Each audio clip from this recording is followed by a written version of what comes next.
Right now, the thing that we're mostly focused on is we want to build a big pool and a kind of a clubhouse. What you guys are doing like for your marketing? Getting on the maps, talking to other RV parks, and starting to spread the word as fast as you can. A 6-inch curb on each side. You can get your landscapers to do it, and it just looks nice. Do you have like a long-term vision? Is that like where you're trying to head, or is it kind of you're still kind of playing it by ear? Just kind of feeling? We would like to see what the market will give us. Of course, we don't know what's happening with money. Yeah. It seems like every week there's a new big bank that gets announced that's shutting down. And I'm worried, like, is there going to be money available if you wanted to do something like that? If you wanted to expand, would there be money available? Did you guys know that there's a hose on over there? So, anyways, okay. This is real life, people. This is what it's like in an RV park in the middle of the day. Okay, so one of the things, Mark, I'm really curious about is like kind of like if you can kind of walk me through your process of like designing your park as we like kind of walk through it. Yeah. So one of the things I'm interested in is like when it comes to materials, Mark, is like what made you decide to go with asphalt? Why not like millings or something like that for the road? I think asphalt just felt like a more refined, nice looking. Here, speed this way, yeah. You know, out here when it rains, it can rain. Like we've had a rainstorm where it rained 4 inches, I think, in an hour. Okay. And you can walk out 5 minutes after it's done. It will flow off the road, and someone can go out of their RV and just walk along the road. And it's, you know, the surface is wet, but it's not. Mm-hmm. So there's something about the fact that I knew it would drain well and that it would be a. You know, and it looks nice. What's your thoughts about like concrete though? Oh, I think concrete's great. It's extremely expensive. Wait, what's the difference in cost? Well, when we were looking, it was like, was it twice as much for concrete? Okay. And the thing about concrete, there's another thing you have to consider, depending on where you are in America, is the cracks. Okay. Because with asphalt, yeah, you're gonna get cracks, and you just fill them with tar, and every now and then you resurface, but it's so much easier. With concrete, if you got 3, 4, 5 inches of concrete and you get a crack, well, that's not an easy thing to fix. I see. So it's very expensive. That could be a nightmare, yeah. And it just looks real bad. It looks a lot worse, I think. I see. So that's why you went with asphalt for the roads. Yeah. Now, one of the things I'm curious about is how you did your pads. And then I've noticed, like you had mentioned before, that you did ribbon curves right here. Mm-hmm. And then you did for your pads right here. You did like a kind of like you have concrete like ribbon, I guess, or like sides, and then you have millings. That's right. So we put a weed barrier underneath. Okay, you put a weed barrier underneath. I told you earlier, we're not convinced it did much, but it might have helped from that, because it turns out crushed granite seems to be very fertile. Weeds seem to really love our crushed granite, which is a bit of a nightmare. But we did a 6-inch curb on each side, and then the ribbon curb in the park is 18 inches, and it just looks nice. You can get your landscapers to do a clean line, and I just think it looks really good, and it sends that message that we expect you to keep clean, because we're going to keep this place clean for you. Okay, and then we kind of talked off camera a little bit about the fact that if you had to do this over, you would have done this differently. I think I would prefer to do concrete, in spite of what I just said about, you know, the fear I have of that. I think I'd want to do concrete, just do it really, really well, because first of all, RVers love to set up on concrete. It's super predictable, it's super strong, and you can make it level. But also because we have had to work so hard to keep these weeds off. And I don't like using poisons, and we still might do that once a year, but we hate using poison. And so a lot of it's been me pulling weeds. So ideally, if you were to start over, you would still stick with asphalt as for your roads, and then concrete pads. I think so. Yeah, that's where we would probably repent and do it differently if we could. So. But it's hindsight here and there. Yeah. That's one thing about you learn. And then one of the things that you've mentioned before, over here, is the fact that you have a lot of trees. Like between each pad, you have a tree on almost every one. Yeah. We actually, our goal was at least 2, and we pulled that off. Sometimes 3 if it's a deeper one. And like this is an ornamental. It hasn't come out fully yet, but that's actually a crepe myrtle. It's a black diamond crepe myrtle. Oh, this one over here? Well, this one right in front of us is just a little ornamental. It looks kind of bad still because it hasn't fully woken up from the winter. That one's actually dead, so we picked a bad pad because that's a sycamore that didn't get what it needed. It didn't work out. Yeah, that one didn't work out. I think we about 90% of our trees are doing really well, 95%, but we have lost some. Okay, and then I've noticed here in your park that you have tiny homes over here as well, or like they call them park model RVs. I think is the technical term. That's right. So one is owned by a couple that just wanted a retreat where they can come to. One we rent out on Airbnb, and then one is my park manager. He bought one and put it there because he wanted to have something a little more stable for him and his. Yeah, it's a nicer setup than an RV. It is. Because it's actually like fairly nice. Yeah, they're real nice inside. Wow. Yeah. But yeah, it's amazing what you've done with the layout. And then you have, I think the way you have it set up, you have 3 columns, right? Or like 3 kind of like rows. Yeah, 3 main roads. And so we actually call the ones that are surrounded by road, we call them our islands. Okay. So we have kind of 25 spots in the middle.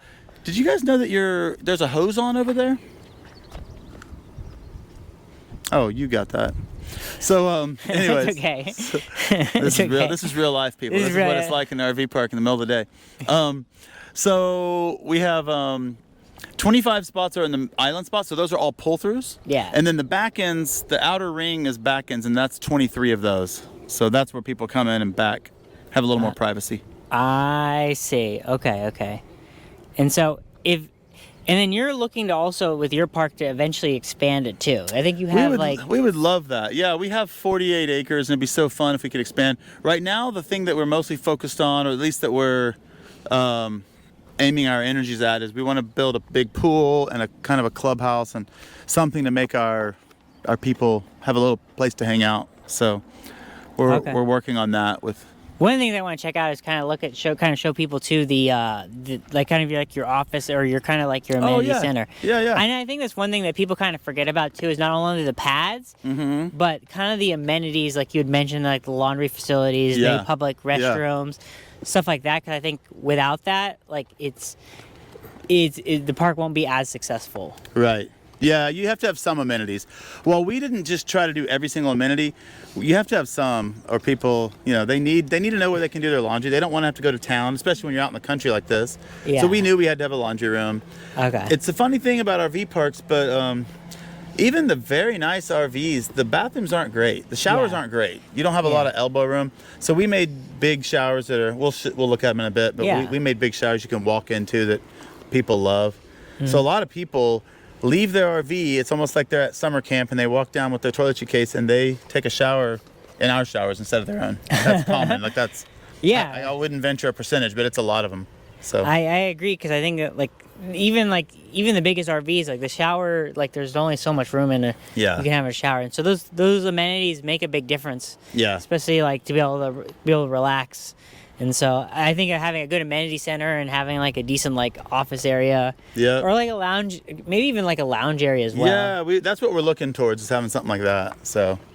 Okay, well let's. I think the next thing is we should check out is the office that you guys have got set up over here. Okay. And see, but is there anything you would have done differently on the layout potentially? I don't think so. We might have made this road we're walking on a little bit wider. It ends up being about 15 feet. This is the only one-way road we have. The other roads are about 22 feet wide when you add in the ribbon curb. Because the ribbon curb you can drive on. It's super thick, 6-inch thick concrete. So you can all of the surface is drivable. But this one ended up being a little too narrow. Some of the spots got hard to get into without having to go off the road. I see. So. And one of the things that I've noticed too about your park is that you have a lot of pull-through spots. Yep. About a little more than half of our spots are pull-throughs. Pull-throughs. And so you think, is that something that people really care about a lot? I think if you're going across the country with your family or whatever, like vacationing, I think people like pull-throughs because it's so easy to get in and out of. Okay. But the truth is, if you're going to live somewhere, back ends, we charge more for our back ends because it's a pain to move in. But once you've done that, maybe it's an extra 20 minutes of pain. Once you've done that, you've got more privacy and you're a little more separated from your neighbors. You don't have as many RVs around you. Oh, okay. So so it's actually it's one of those things where it's just it's more convenient for pull-throughs, but from a privacy perspective, it's a little bit stronger to have to do the standard just pull in. Yeah, and you don't care about convenience if you're going to be here 6 months. It's just a little bit of inconvenience. And so I like to think of parks kind of are in 2 different categories. They're either resort style, where it's just people who come for generally a weekend, or I call them working man parks. Yeah. And so we're kind of trying to split the difference. You're kind of trying to split the difference. But we still have more monthly. Yeah. I think that could change in time. If we get a pool and we do the stuff we're talking about, that would make it where more people would want to come for the weekend. If they can come in August and they know, there's a nice park, it's a bit of a drive from Austin, but not terrible. It's got a beautiful pool.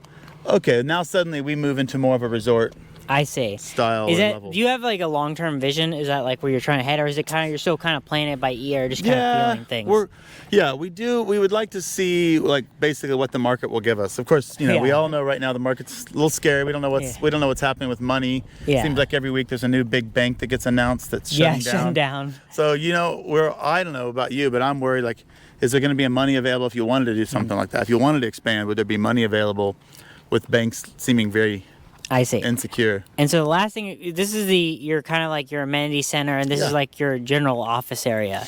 Yeah, office on the right, laundry on the left.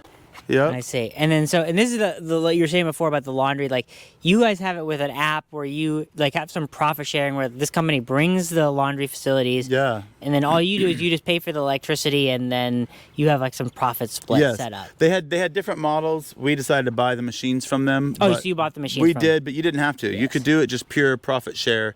It's just they get more if they own the machines. So I we see. decided we got more if we own the machines. So. Okay, so you felt like it was profitable enough to decide, okay, let's just buy the machines, and then Yeah. and I think so. The nice thing that you guys like about it is that like you don't have to worry about like having to collect coins or anything like that. Yeah. And so there's a lot less maintenance from you. We don't have to worry about dollar machines going out, or we're out of quarters, or I don't know what all goes into that, because I've thankfully never had to do that. But it sounded like a huge hassle factor. And you know what? You might get like an older person who's like, what, an app? But it's very rare. Most people, I've asked people just off and on, hey, what do you think about the app, using an app to do your laundry? Oh, I love it. So, almost everyone here, not everyone, but almost everyone has lived in other parks, and they've had to deal with the quarters, and they seem to see it as a big upgrade.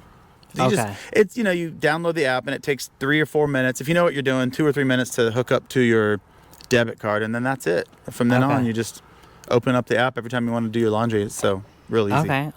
So one of the last things we haven't really gone over is like what you guys are doing like for your marketing, and how do you guys go about like marketing? Because you've touched about it a little bit, word of mouth, and like obviously having your people have good experiences. But what other kind of things are you doing for marketing? Early on we were open to anything. We have a website, but we didn't like get some super expensive website. We had a kid who did a good job, but we knew we could spend $10,000-$20,000 on an excellent website, and we knew about this kid that said he was doing them, and like, okay, we hired him. He made us a good looking website, but mostly it was putting him getting on the maps, talking to other RV parks, and starting to spread the word as fast as you can. And then try to get your reviews, because of course Google sees you more when you have a lot of reviews and get Google action. likes it when you use their stuff. Yeah, exactly. But you guys didn't do any type of like paid marketing, like I don't know, like I think they have like Google pay-per-clicks I tried Yelp for a month. It was like $300, and I can't. I mean, Yelp just called me yesterday and said, "Oh, we see that you had a lot more clicks and all this stuff." I'm like, "Yeah, but it just didn't result in any more business." Like, that's fine. You might be right, but it didn't matter. After a month, we're like, I can't see any uptick in business.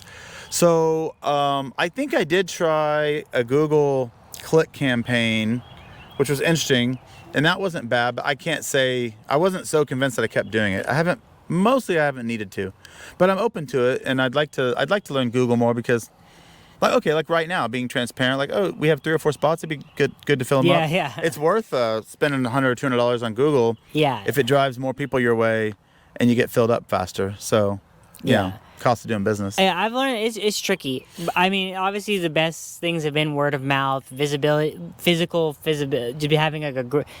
So I think the big things are have a great sign so that people can see it. Right. And then like the look of your park from the outside, so that way they get a good first impression. Right. Having like a decent website, I think is important. Yeah. And especially if there's a way to where they can do the whole, like you have it set up to where like if for monthlies they probably have to book through you directly, but for booking you have like an online system for like CampSpot for like if they want to book for like a weekend or something, that they have the ability to do that as well. That's right. So a way for them to go through the whole process without having to talk to anyone necessarily. That's right. Yeah. And then, because I think that really helps, because sometimes people just want to do something in a rush and they don't want to have to make a call, and it just makes things simpler. Yeah, it's kind of nice. I mean, it's great to have the personal touch and talk with someone, but sometimes people just want to do it last minute. They don't want to necessarily talk to someone. They don't want to have the back and forth call. And so having a way for them to do it online is great for the short term. And I think it's not just so much of like they don't want to talk to somebody. It's more of like they want something quick and easy, guaranteed. And They just know, okay, I've booked a spot, I've paid the money, I can just show up and I'm just set. Which I mean, they did not pay me to say this, but I can't say enough about Camp Spot. They're incredible. Okay. They're great. And so I think it's definitely worth like having some type of online, whether it's CampSpot or I think there's Firefly. There's a bunch of them out there. But whatever service, having something like that. So I think I do think a good website is important, just to kind of lay out the basic information so that you avoid a lot of like calls. But I think I haven't had a ton of success yet with any particular like paid campaign yet, but I do agree that those are things worth investing in, especially if like if your park is starting to get a little empty. I think I do think it's worth. Because an empty spot, whatever you charge a month, that's what it's costing you for it to be sitting there with nothing in it. So you got to think about your opportunity cost. So it's worth spending some of that to get someone in there, if that works. If it works. Okay. So. Well, I know you have other things going on, so I want to kind of have a last few questions or a few things. And one of the things I was just gonna also ask you, if there's any like social plugs or anything you want to like share with the audience about like your park, or any like if people want to reach out to you in some way, how would they reach out to you? We've not done a great job of having a big footprint. I mean, I think I've got a Facebook page and I got a lot of likes on there, like over 500 likes. But otherwise, I mean, the main thing is just calling us at 512-999-7917. We're on Google. We've got a pretty good base now, like I mentioned, of reviews, and there's lots of pictures as a result, so people can come check out the pictures. But no, we probably should get like an Instagram page and do some of the obvious things we haven't done yet. So I'm sure that will be on there. But you have your website. What's your website? Oh yeah, hopehillpark.com. Hope Hill Park. Okay, simple and easy. Yeah. Okay, well, awesome. Okay, well, that's it, guys. Guys, thanks for watching the video. As I mentioned before, as always, please like my videos and subscribe to my channel. Hit the notification bell so you don't miss any more of this great content. And appreciate you, Mark, joining the podcast. Yeah, I'm glad to be here. Okay. It's fun. Okay, well, that's a wrap.